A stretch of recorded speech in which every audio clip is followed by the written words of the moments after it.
Nambala encounter ద్రోహుల పనే. ఆయన బంధించి ఆపై కాల్చి చంపారు. లొంగిపోయిన దళ సభ్యులతో పోలీసులకే అంటే ఎవరైతే ఆ దండకారణ్యం నుండి ఆ నంబాల కేశవరావు ఉంటున్నటువంటి ఆ పరిధి అడవి నుంచి లొంగిపోయిన వాళ్ళే సమాచారం పోలీసులకు ఇచ్చిరట. ఆ పోలీసుల సహకారం ఆ లొంగిపోయినటువంటి మావోయిస్టుల సహకారంతో నంబాల దగ్గరికి వచ్చి ఆయనను పట్టుకొని ప్రాణంతో పట్టుకొని కాల్చి చంపినట్టు నిన్న మావోయిస్టు పార్టీ లేఖ హిందీలో విడుదల చేసింది. మొత్తం 35 మంది సభ్యుల్లో 25 మందిని కోల్పోయాం. ఎన్కౌంటర్కు ముందు రోజు పారిపోయిన పీపీసీ సభ్యుడు ఆయన భార్య.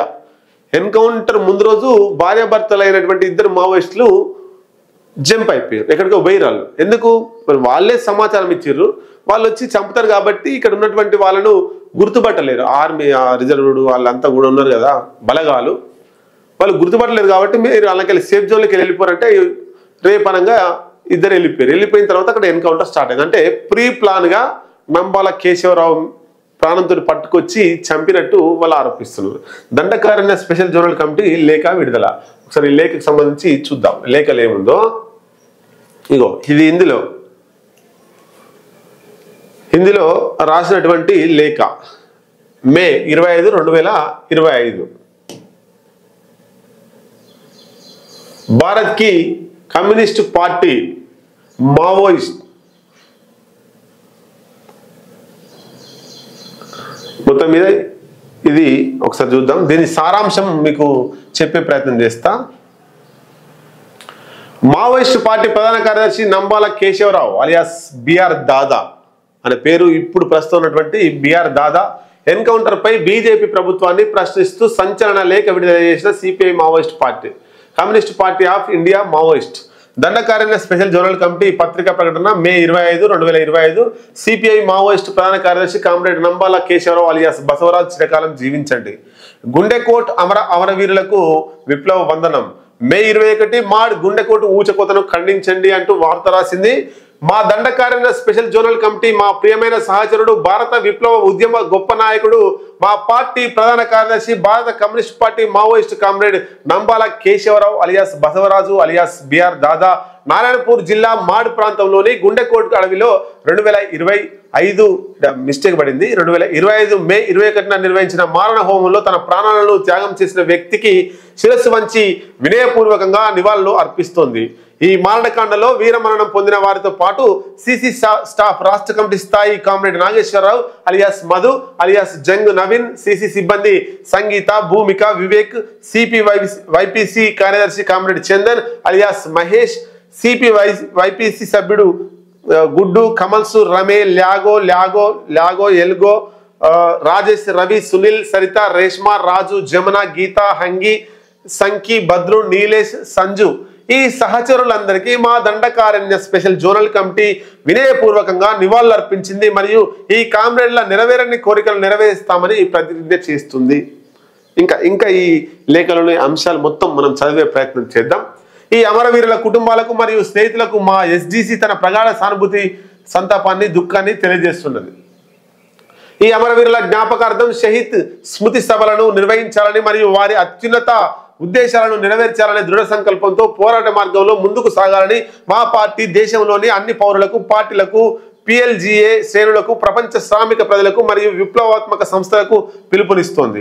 బ్రాహ్మణీయ హిందుత్వ ఫాసిస్టు ప్రభుత్వం కుట్రలో భాగంగా జరిగిన ఈ క్రూరమైన ఊచకోతను తీవ్రంగా ఖండిస్తున్నాం.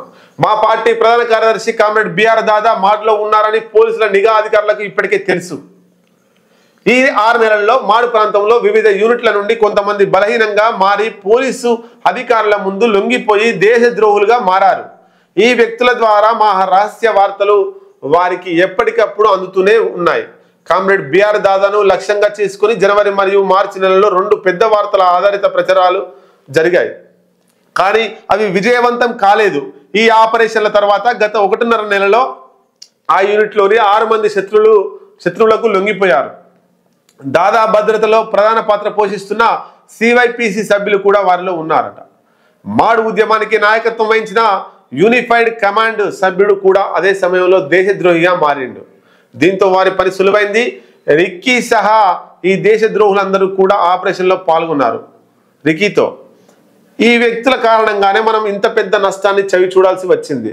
ప్రజలను వారి నీరు, అడవులు మరియు భూమి నుండి తరిమి కొట్టి ఆస్తులను కార్పొరేట్లకు అప్పగించే లక్ష్యంతో నిర్వహిస్తున్న ఈ ప్రచారం దేశద్రోహుల కారణంగానే విజయవంతమైంది.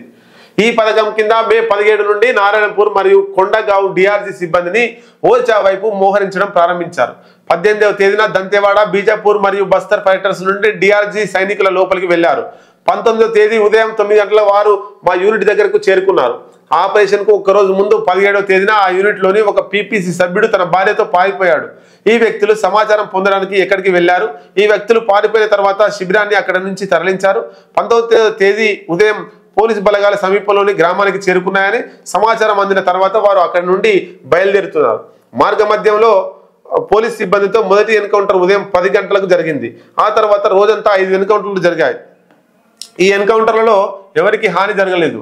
చుట్టుముట్టబడిన ప్రాంతం నుండి బయటపడడానికి వారు 20వ తేదీన రోజంతా ప్రయత్నించారు, కానీ విఫలమయ్యారు. రాత్రిపూట 20,000 మంది పోలీసు బలగాలు ఆ ప్రాంతాన్ని చుట్టుముట్టాయి. 21వ తేదీ ఉదయం ఫైనల్ కగార్ పేరుతో జరుగుతున్న ఈ ఊచకొత్త వెనుక ప్రభుత్వం యొక్క నిజమైన ఉద్దేశాన్ని అర్థం చేసుకోవాలని, మన దేశాన్ని, దాని సంపదను మరియు పర్యావరణాన్ని కాపాడడానికి తమ ప్రాణాలను త్యాగం చేసే నిజమైన దేశభక్తుల భావజాలం మరియు రాజకీయాలకు మద్దతు ఇవ్వాలని మేము దేశ ప్రజలకు విజ్ఞప్తి చేస్తున్నాం. ఆ అమరవీరులకు వందనం. దేశాన్ని, దాని ఆస్తులను అమ్మేస్తున్న వారికి వ్యతిరేకంగా మనం సంఘటితమవుదాం. ఇంకా ఇదంతా కూడా లేఖ ఉంది. అంటే ఈ దాదా మన నంబాల కేశవరావు చుట్టూ ఉండేటువంటి సెక్యూరిటీలోనే వాళ్ళు కొంతమంది లొంగిపోయి ఎక్కడ ఉంటాడు, ఏం చేస్తాడు, ఈ కీలక సమాచారాన్ని మొత్తం కూడా పోలీస్ వాళ్ళకు ఇచ్చిర్రు. రేపు ఎన్కౌంటర్ అవుతుందనగా ఇద్దరు భార్యాభర్తలైనటువంటి మావోయిస్టులు కూడా దాని నుంచి తప్పించుకున్నారు. అంటే అర్థమైంది, పోలీసులు వచ్చి చంపేస్తారని క్లియర్ కట్గా అర్థమైపోయింది. అయినా వీళ్ళు పోరాడిర్రు.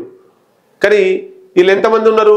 28 మందే ఉన్నారు. దాదాపు 20-30 వేల మంది వచ్చి చుట్టుముట్టినప్పుడు ఏం చేయలేరు.